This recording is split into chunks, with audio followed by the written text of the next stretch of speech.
Questions for Kyrie?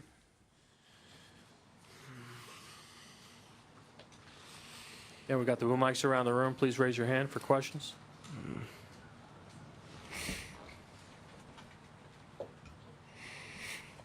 Any questions? Dave, right here on the left side.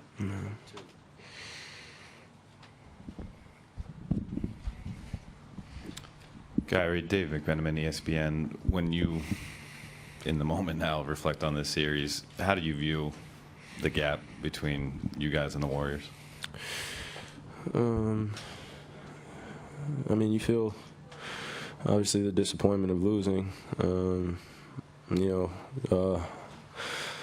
A lot of decisions that you'll replay throughout the summer. You can't forget this feeling.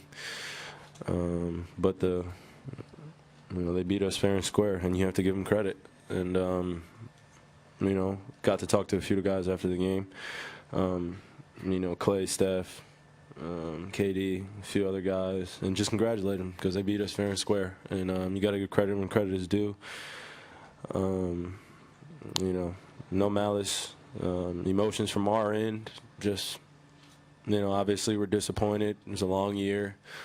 This has been probably the longest year and a half of my life, hands down. So, just a test of will, a lot of individual adversity as well as collective adversity that leads all up to this moment. You don't come out on the successful side. And still, it's no time to wallow in any sorrows or anything like that. Just congratulate the other team like we did, and then we move on.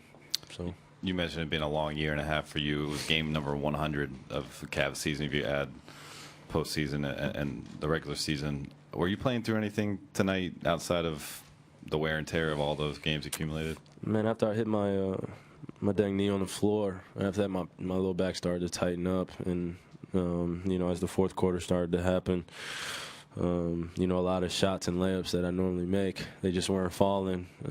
So that kind of took the wind out of my sails, and but it was other things that kind of led up to that moment for us, for them to create that separation of the lead. You don't want to create any excuses for just being beat fair and square. That they're a great team, and they did that, and they took away some things that were working for us in the first half, and then in the second half they a little bit more physical.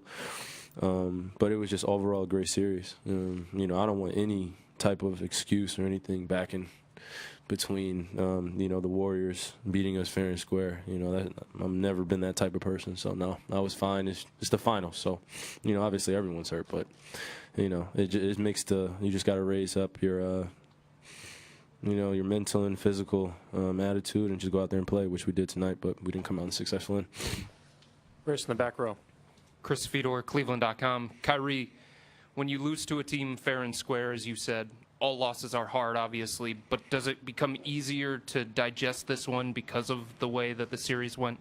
It's never easy to digest any loss. We lost, so obviously there's some positive things you could take from it, but it's no thing to easily digest or anything like that. Next thing that I'm looking forward to is, getting these couple weeks off, and then we get right back to it. So that's just the grind of the game and things that happen within the game. You let go, you leave them where they stand, and you collect the troops up again, and we get ready to go do this thing again. So they have an incredible team. They beat us, but I'm pretty sure we'll be back and we'll be ready to battle again. So, and even though tonight was the clincher, how much are you going to reflect when you think back on this series? How much are you going to reflect on Game 3? What do you mean? Just what I would take away from it? Yeah. The reflection process will come in its totality of the whole entire series. You want to kind of put a reasoning behind, like, okay, if we win Game 3, maybe this is a different series. But if we don't take care of it in the moment, then we picked ourselves back up. We battled in Game 4. We came back to San Fran. We tried to set another goal in order to get back to Cleveland and play at home, but we didn't accomplish that. So, like I said, you just pick yourself back up and you keep pushing and you keep going. And it's fueling me inside right now. I could feel it. I'll talk to all my teammates, look them in the eye and tell them that I'm proud of them because it was an unbelievable season. We dealt with a shit ton of adversity, excuse my language, but, the daily evolution of what you can accomplish on a day-to-day basis when you are around so many different individuals that makes up an organization. Man, there's so many moving parts, and I couldn't be, more proud to be part of an even better organization, including my teammates that I'm around constantly every day. So, there's a few takeaways that you can take away from the series, but only room to go is to grow from here. So. Last question on the right side. Dave Schilling, Bleacher Report. Reflect, if you can, on these last 3 years with LeBron, what you've seen, the magnitude of his performances, and specifically this finals where he's averaging a triple-double. Oh, man, that guy is, I think that some people would say that he's on the toe of, he's on the line of greatness, but that guy is way over. Man, he's freaking awesome, and, as a student of the game, it would be a disservice to myself if I didn't try to learn as much as possible while I'm playing with this guy. Every single day demanding more out of himself, demanding more out of us. The true testament of consummate professional in understanding how things work, not only just in the game but off the court.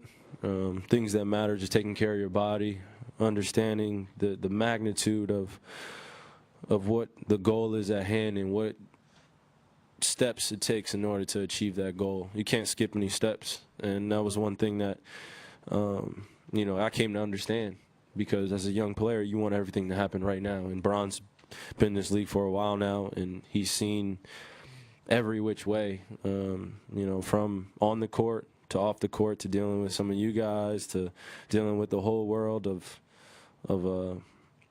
just choosing a side, whether you want to believe in him or not. He's still coming, and that's the type of guy that I want to be with every single time I'm going to war, because I know what to expect. And you stand your ground too with a leader like that. You don't want to take a step back. You move to the front line with a guy like that, and you want to bring your game up to another level. And that's what I'm going to continue to do, because I know that if we continue to be with one another and keep utilizing one another, man, the sky is the limit. So, I've learned a lot, and I will continue to. And I couldn't be more proud of that guy, man. He left it all out there on the floor, and to average a triple-double in the freaking finals, man. Add that to the LeBron long list that everyone keeps forgetting. So, Thank you, Kyrie.